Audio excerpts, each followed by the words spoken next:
I'm Chris Thomas, your host here on Pressure Point Dojo on Channel Fight. So glad that you're joining me here for this season 1 finale. And since this is the season finale, I want to do something just a little bit different. But I'm not exactly dressed right for this. Today we're going to look at Tai Chi Chuan. I know everyone thinks about Tai Chi as a wonderful exercise, a beautiful practice, great for your health, all of which is true. Tai Chi is actually also a martial art, a real one.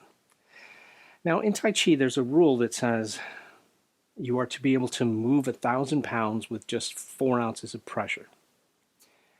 I always struggled with that until I learned pressure point techniques. And then I learned that, yeah, that actually makes sense.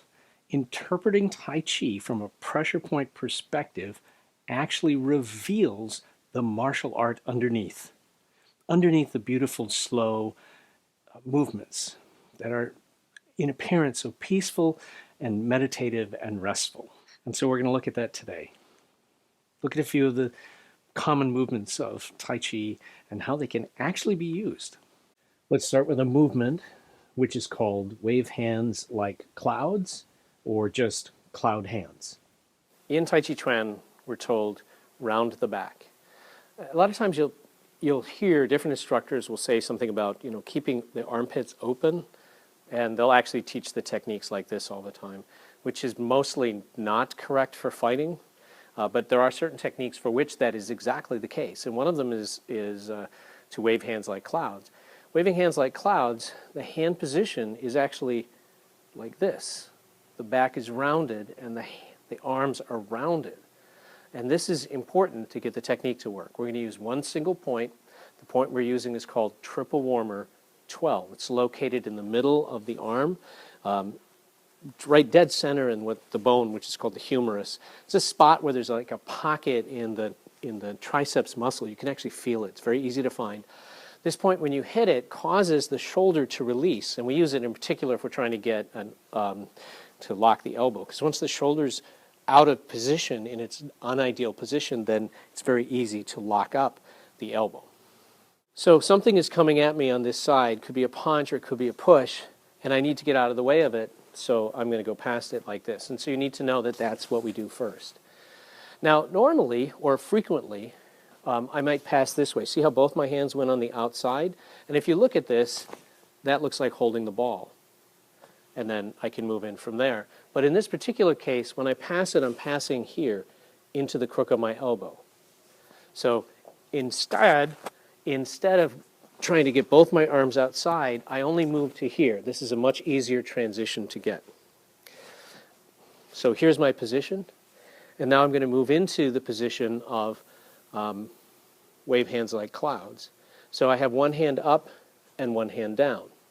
One hand up and one hand down. So as I do this, because he's giving me this forward pressure, I'm going to move this way. So I'm moving away from his forward pressure here.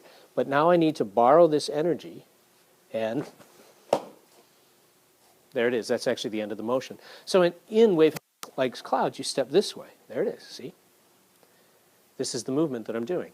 So I move from here, and I go like this. From here, like this. You can actually see here, like here. So the physical motion, pass out of the way, put it in here, bring it close, it touches your body, you're stepping away. In other words, you're stepping with the movement of your opponent. And then right at the end, you just round. And when I do this, this motion strikes into this triple warmer point. You can see his shoulder rises. Once his shoulder is up, then it's very easy to go from there into something else. So this technique is predominantly entry technique, we call it. I mean, it sets you up for something else.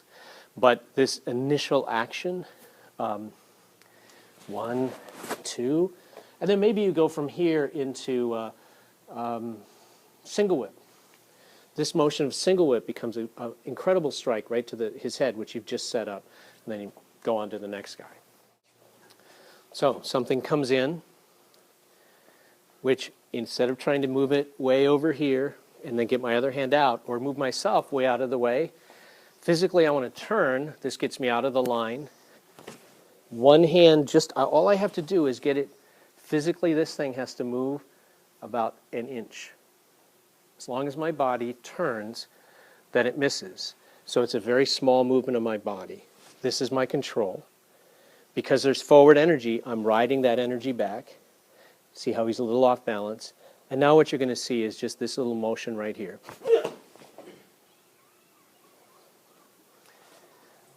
And you can see as we do this, the way his shoulder pops up and his body makes this looping motion. Then from here, it's a very easy matter because he's starting to come up again if you wanted to follow up by striking out of the next technique in the form, which is single whip. But this is one point, very, very simple, but it utilizes this principle of Tai Chi, which is round the back and open the armpits. And so it's this kind of a feeling. This next one is one of my favorites, a movement called playing the Pipa. There's a lot going on in this one technique. So we're going to do what we call playing the Pipa, or sometimes playing the guitar. You step forward like this.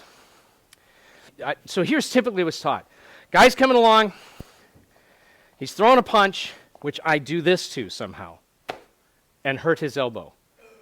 Yeah, except in the form you move forward, right? So he's punching. I'm supposed to be catching it from two directions while moving into it. When I do the movement, I actually slightly touch my own hand, and I make this motion. This is how I do it. See that little snaking movement. So my Tai Chi, if you ever watch me performing my Tai Chi, you will see things that you don't see other people do. You'll see me doing that. You'll see me doing this. You'll see these kinds of, these are conversations about application. This is how I remember things. So here's what I do with it. I work off the cross-hand wrist grab. Right? There's a ton of principles that this gets to teach me. So this position here, now there's a thing about this I want you to know. From a training perspective, sometimes extending your fingers, when I'm teaching, a lot of times I'll extend my fingers, but you don't actually do that in real life because that's bad. However, as we're learning, we begin, because what I want you to do is, you're going to come up here, this is small intestine meridian, I want you to aim your fingers towards small intestine. So think about aiming at his small intestine, opposite side. Okay, so this is one of the ways, sometimes we cut angles and stuff. This is straight down the middle, so I aim through towards the target. My mind extends out my fingers down here into his lower abdomen. All right, so you're going to put your fingers over the top. By the way, when you're putting your fingers over the top, do not do this. Hi, okay? Glide your fingers over the top. Like a little slide. In fact, if you're going to do that, grind your fingers over the top like, oh, there's a pressure point there I can get. But a lot of times when we do it, we keep the fist closed so that nobody's grabbing our fingers. But in this case, you just go ahead and just slide your finger over the top, just like, you're just rubbing here, because I want to get to this position. Now, if he's strong and he's giving me resistance, if I do this little snaking shape that I described, then he can't resist anymore. Right? So this is called confusing the joint. That's a principle of China or a principle of Tuite, confusing the joint. So when I do my Tai Chi Chuan, I do that motion as a reminder of that piece that I want to do that. Now, so you try that once or twice, and then at the same time, not with your hand open, but with your mind, think about directing energy directly into the small intestine. So you go, and see if you can combine those two together. We're talking about energy. You have a line of energy through your body. It connects, energy's going out and going in, because there's always this interplay, out and in, out and in. The major entry point for what we consider yang energy, heavenly energy, is the crown of the head. The place is called Bahui. Then there's another, and that energy is flowing this direction.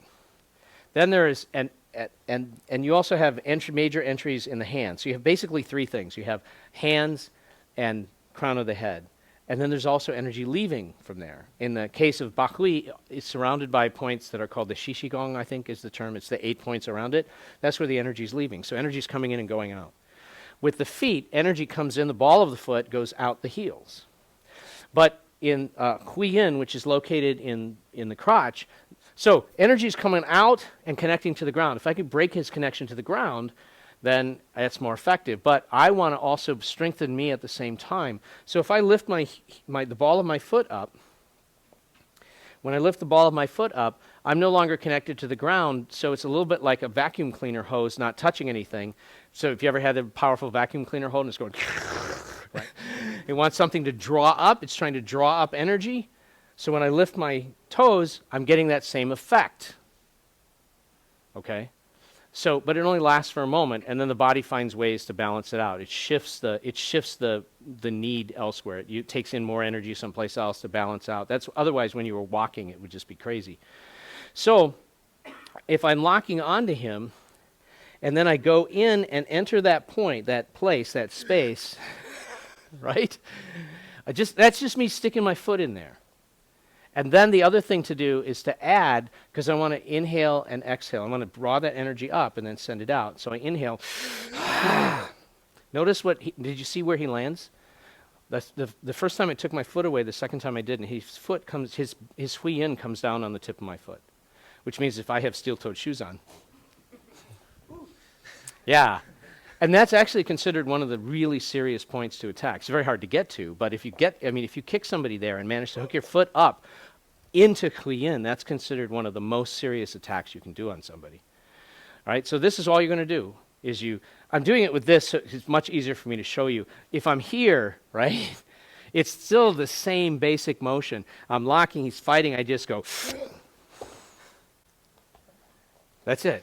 And it's all about finding that space, having my toe up, inhaling, exhaling. I inhale intentionally. I don't always need to do the follow-up. Sometimes just the inhale is enough. I don't know. Isn't that interesting how I do it and you see didn't intentionally do that. This is the woo-woo factor, but I want you to notice, here's a woo-woo technique using energetics and breath. But before we did any of that, what did you do? Basic manipulate the joint, which means even my woo-woo techniques do not depend on the woo-woo factor to work. The woo-woo factor is part of the redundancy. It makes it a super effective technique, but it's only a piece of something that's got at least 3 principles at work. One of the things that has been said about Tai Chi is that if it doesn't look like magic, it's not real Tai Chi. And there are some things in Tai Chi which are pretty impressive, and yet they're not that inaccessible. They don't necessarily take years and years and years and years of practice. You just have to understand what's happening, what's being done in order to create that result. And that's the kind of information that I love to share with people, especially on Masterclass with Chris Thomas.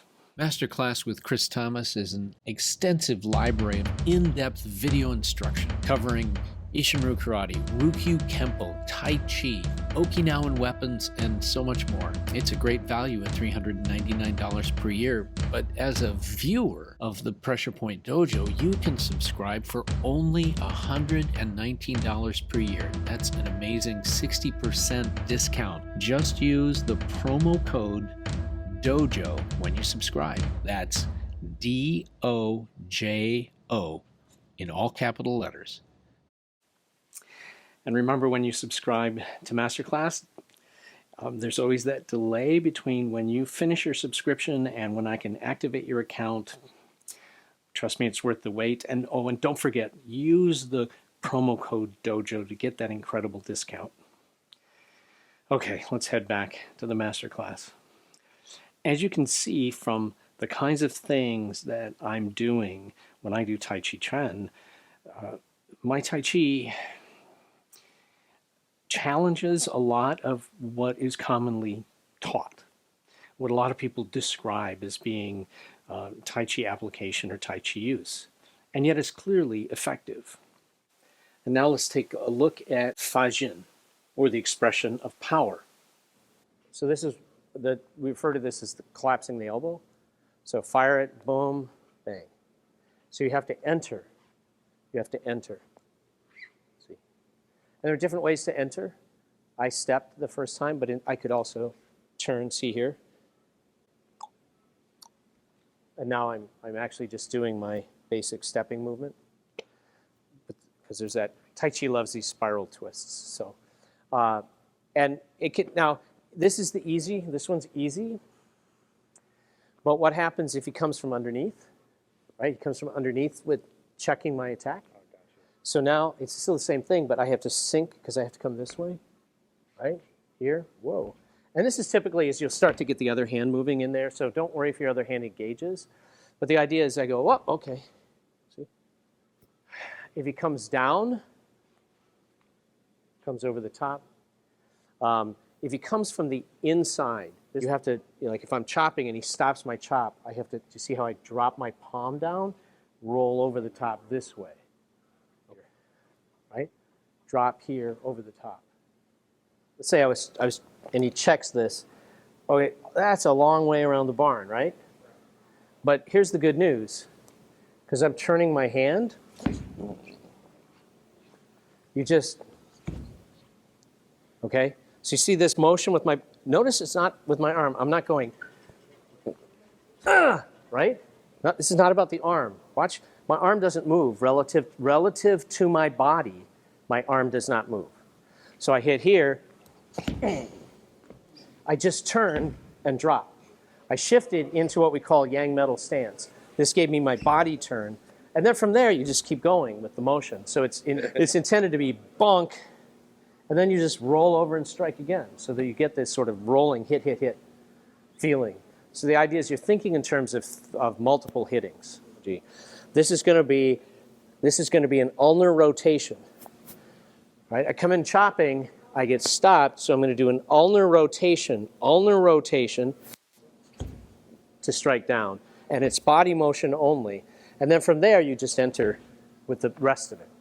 And it's incredibly simple. And even though that's not going to be like the super power blow, it's still one more thing that this guy's having to deal with that he's doesn't want to think about. And this is all just with one hand. Slow motion. We go one, he stops it. So look, see this angle of my body? I'm not really changing that now. I'm just going to rotate and drop, and I'm pivoting into yang metal stance this way. Okay. Now striking surface, I'm using the top of my fist right now, but I've turned my hand that much. But you can also do this.